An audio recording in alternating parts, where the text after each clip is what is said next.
அண்ணாலே, நீ அழுது கொண்டிருக்கிறது சரியான காரியம் தான். ஆனால் பக்கத்தில் வச்சிருக்கிறார்.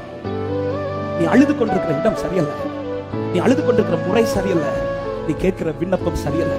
இப்பொழுது ஒரு நாள் தெளிவடைந்து சீலோவிலே அழுது கொண்டிருந்தவள் இப்பொழுது எழுந்து சமூகத்தில் வந்து அழ துவங்குகிறாள். முதல்ல பொசிஷனை மாத்திரம், எங்க இருந்து அழ வேண்டும் என்பதை தீர்மானிக்கிறாள். யாருக்கு முன்பாக அழ வேண்டும் என்பதை தீர்மானிக்கிறாள். இத்தனை வருஷம் அண்ணாலே, ஆமென், இத்தனை வருஷம் நீ அழுதோ, ஏன் உனக்கு பலம் கிடைக்கவில்லை என்றால் முதல்ல நீ அழுகிற இடம் சரி கிடையாது. நீ இருந்து அழுகிற இடத்தை முதல்ல மாற்றுவோம், பொசிஷனை மாத்து. இந்த காரியத்திற்காக நீ அழ வேண்டிய ஒரே ஒரு இடம் உண்டு என்றால் அது தேவ சமூகத்தில் மட்டும்தான். இந்த சமூகத்தை விட்டு வேற எங்கேயுமே அழுகிறாத. நான் அழுகிற இடம் சரியானதா இருக்கணும். என் பலவீனம் அதிகமாகிற இடத்தில் நான் அழக்கூடாது, என் வேதனை அதிகமாகிற இடத்தில் அழக்கூடாது. சீலோவாவிலே அழும்போது அண்ணாளின் கண்ணீர் குறையவில்லை, அண்ணாளின் கண்ணீர் இன்னும் அதிகமாகி கொண்டிருக்கிறது. ஆனால் சமூகத்தில் வந்து அழுத போது அத்தனை கண்ணீரை ஒரே நாள் தொடங்கினார். அன்பு உள்ளம் இந்த வார்த்தையை சொல்லும்போது தைரியத்தோட சொல்லுகிறேன், பலருக்கு முன்பாய் அழுகையை கட்டுப்படுத்தி அப்பா சமூகத்தில் மொத்த கண்ணீரை ஊற்றிக் கொண்டிருக்கிற உள்ளத்திற்கு என் ஆண்டவர் சீக்கிரத்தில் பலன் செய்வார். உன் முகம் இனி துக்கமுகமா இருப்பதில்லை.